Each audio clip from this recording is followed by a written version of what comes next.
NVIDIA gets, practically all the credit for the AI revolution. I mean, when you look at the market, the narrative is always about their GPUs or maybe the massive data centers being built to house them. Right, the visible stuff. Exactly.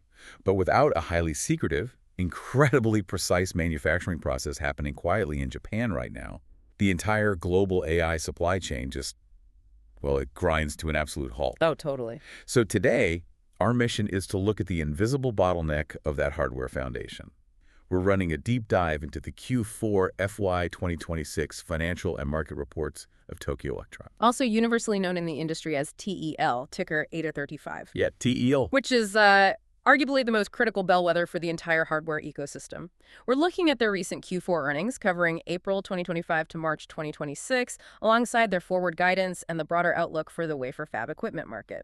Right, the WFE. Because if you want to know what the biggest semiconductor foundries are actually planning to build over the next 3 years, you don't listen to their PR departments. You look at what machines they're actually ordering from TEL. And that position as a leading indicator comes from a level of market dominance that, honestly, it almost defies logic.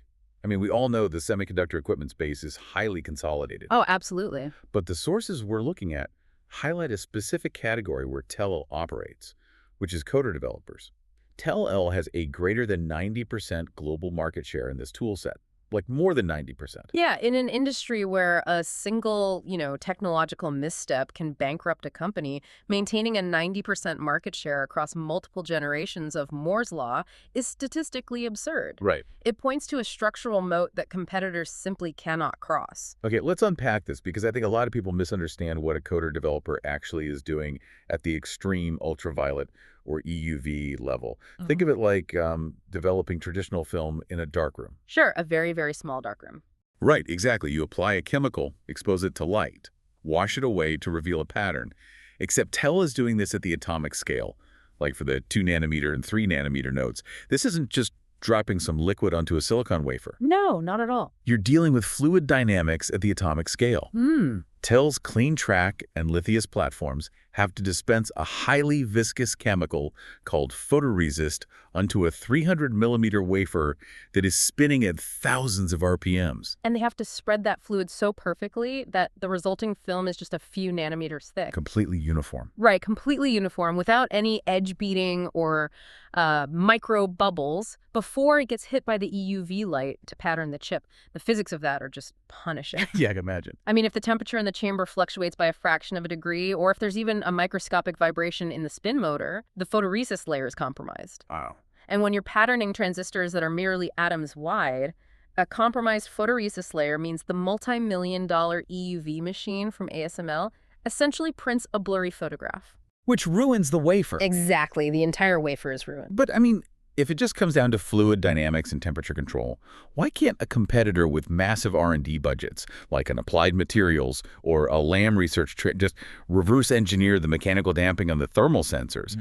I mean, 90% share implies no one is even close. Well, reverse engineering the hardware only gets you about maybe 20% of the way there. The real barrier is the process chemistry and the qualification cycle. Right. TEL has spent the last 30 years gathering proprietary data on exactly how thousands of different chemical formulations behave under centrifugal force. We just can't fast-track that data collection. No, you can't. Furthermore, TEL doesn't develop these machines in isolation. They are locked into this deeply integrated triad with the chemical suppliers making the photoresist and ASML, who makes the EUV lithography machines. So they're working together. Right. They co-develop the entire patterning process years before it ever hits the factory floor. Which means if a foundry like TSMC or Intel wants to swap out a TEL coder developer for a competitor's cheaper machine, they aren't just changing a piece of hardware. Not at all. They're introducing a completely unproven variable into a multi-billion-dollar fabrication line that has been explicitly tuned to TEL's fluid dynamics. Yeah, exactly. The switching costs are effectively infinite because the risk of ruining a batch of wafers is just way too high. That is the definition of a wide moat. And because every single photoresist layer in advanced EUV lithography requires a pass through a coder developer, TEL's machines essentially act as a toll booth for the entire leading-edge semiconductor industry. A very lucrative toll booth. Yeah, so let's see how that toll booth is actually paying out right now. Right. If we look at the financial picture for FY26, revenue came in at 2.44 trillion yen. with an operating profit of 625 billion yen. Right. But operating margins actually took a hit, dropping 3.1 points year over year to 25.6%. The sources point to inflation, a shifting product mix, and foreign exchange headwinds. It kind of paints the picture of a cyclical trough. Yeah, and that cyclicality is just baked into the wafer fab equipment sector. I mean, we had the massive 2020 to 2023 supercycle where cloud buildouts pushed Telel's revenue up fourfold. Right. The pandemic boom. Exactly. Then 2024 and 2025 saw a pause. Both memory and logic chip makers digested their inventory and cut capital expenditures.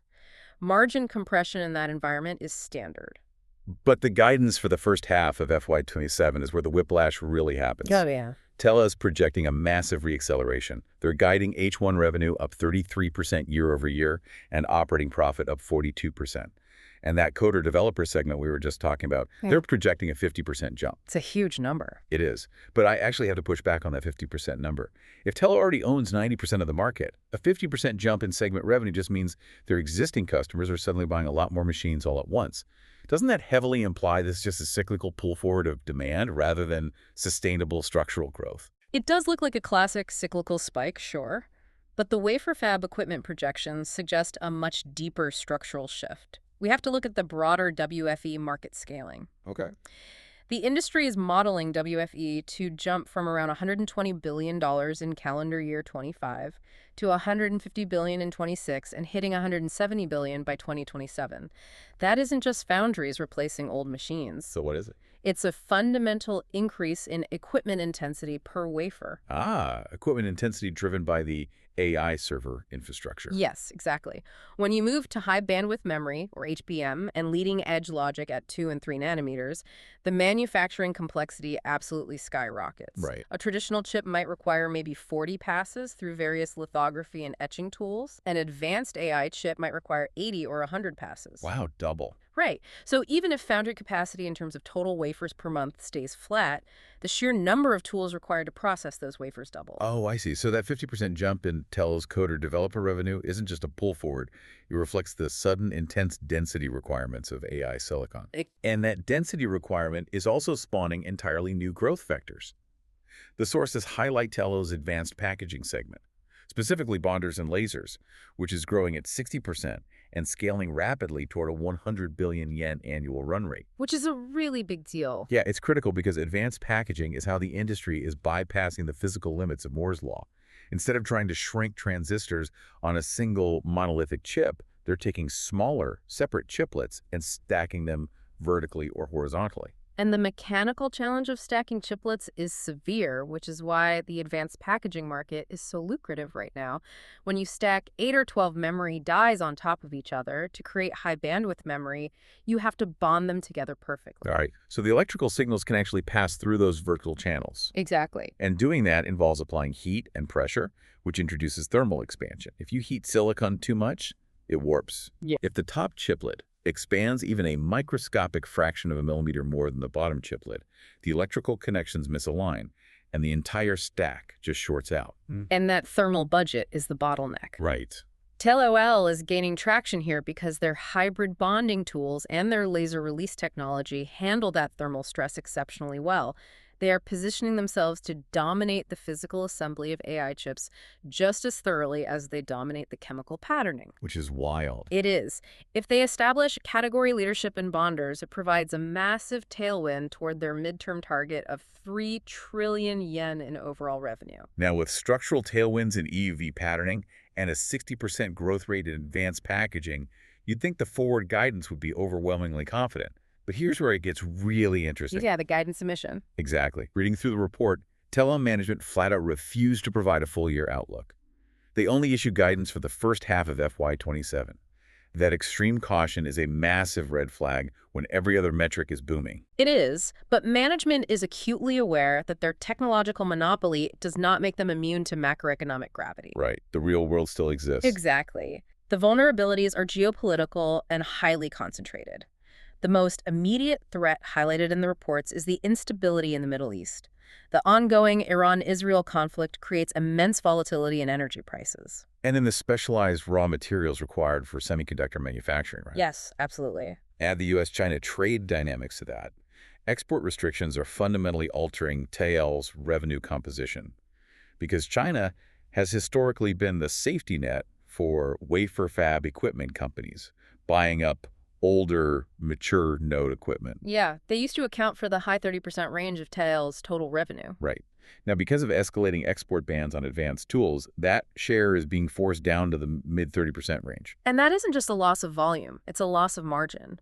The tools restricted from entering China are the highest margin leading edge systems. So they're losing the best sales. Exactly. China will continue to buy high volumes of trailing edge equipment for automotive and consumer electronics, but the lucrative AI-driven growth is restricted by national borders.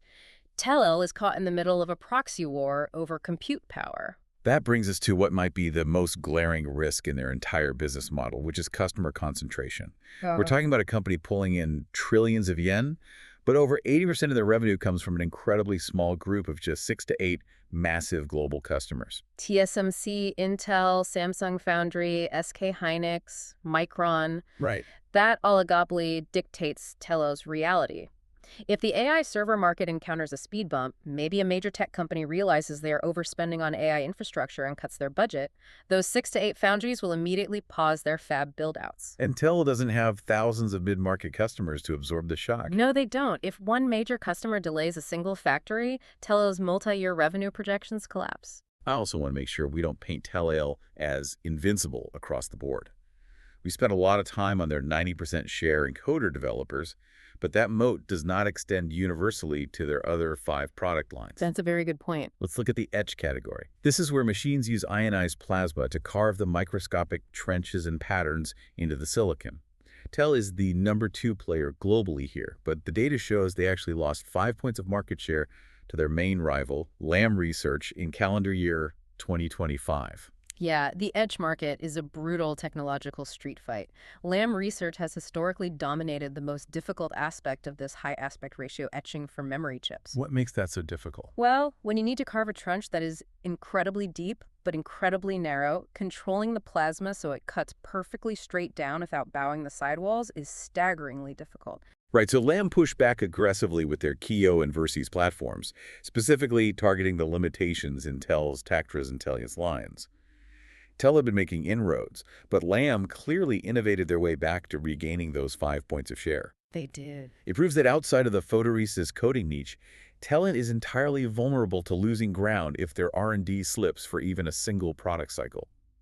They also face massive pressure in the deposition and cleaning segments from heavyweights like Applied Materials and KLA.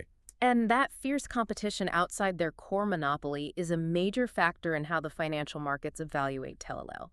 They have to blend the premium valuation of the coder-developer monopoly with the discounted valuation of their highly competitive etch and deposition businesses. Which perfectly transitions us into the financial crystal ball. Yes, the multiples. With Lam Research eating into their etch margins, China export bans looming, and an 80% customer concentration risk, you might expect the market to price in a substantial discount. But the Tokyo Exchange is doing the exact opposite. Let's lay out the current market setup. Let's hear it. TEL is trading at roughly 45,990 yen. Split adjusted, that is up about 4 times since April 2021. They're sitting at a 32x forward price-to-earnings ratio and a 9.3x forward price-to-book ratio. Both of those multiples are hovering at the absolute ceiling of their 5-year historical ranges. What's fascinating here is evaluating those multiples requires understanding how institutional investors treat Japanese technology stocks, specifically semiconductor equipment. Okay.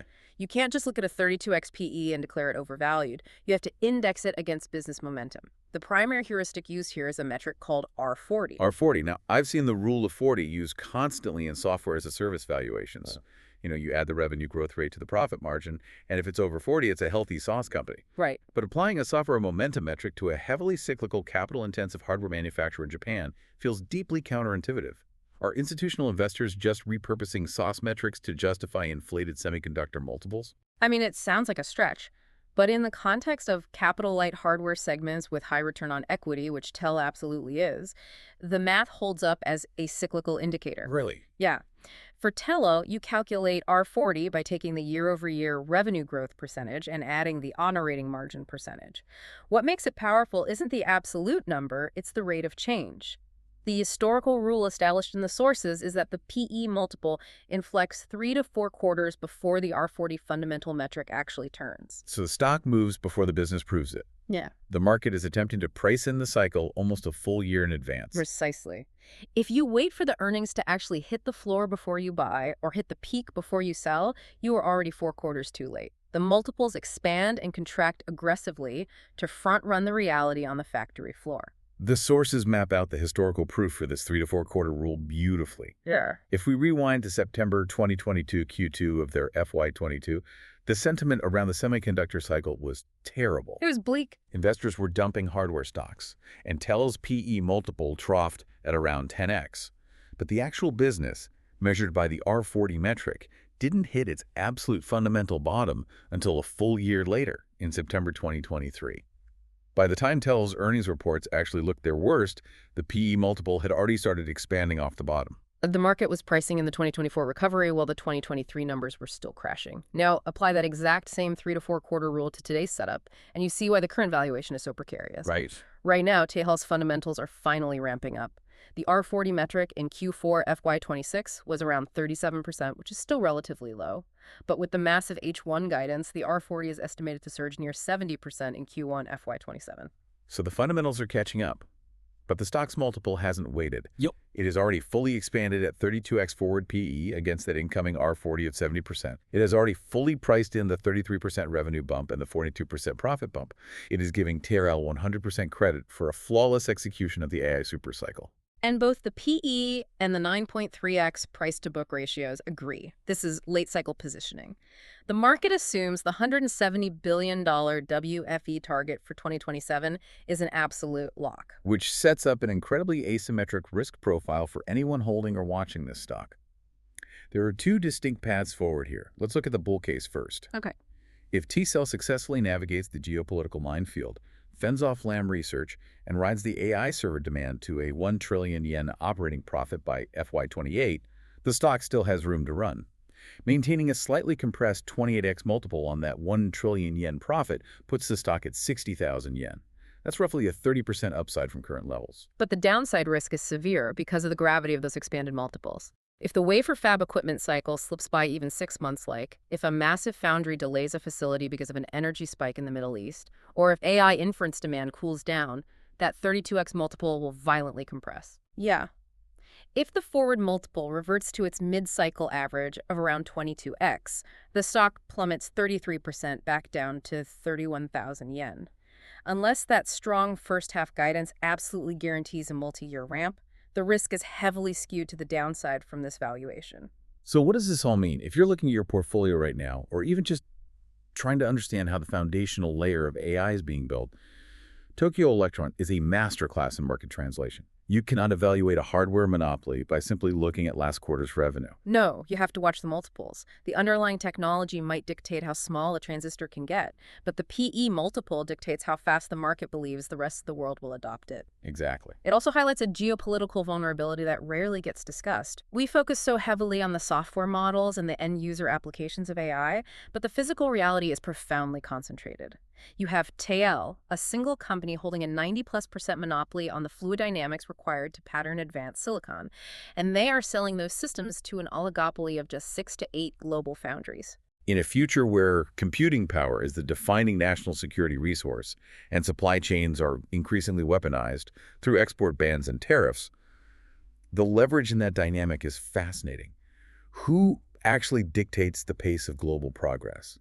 In it the massive state-subsidized foundries who have permission to buy the tools? Or is it the single, quiet manufacturer in Tokyo that actually knows how to build them? The next time you use an AI tool, don't just picture the algorithm.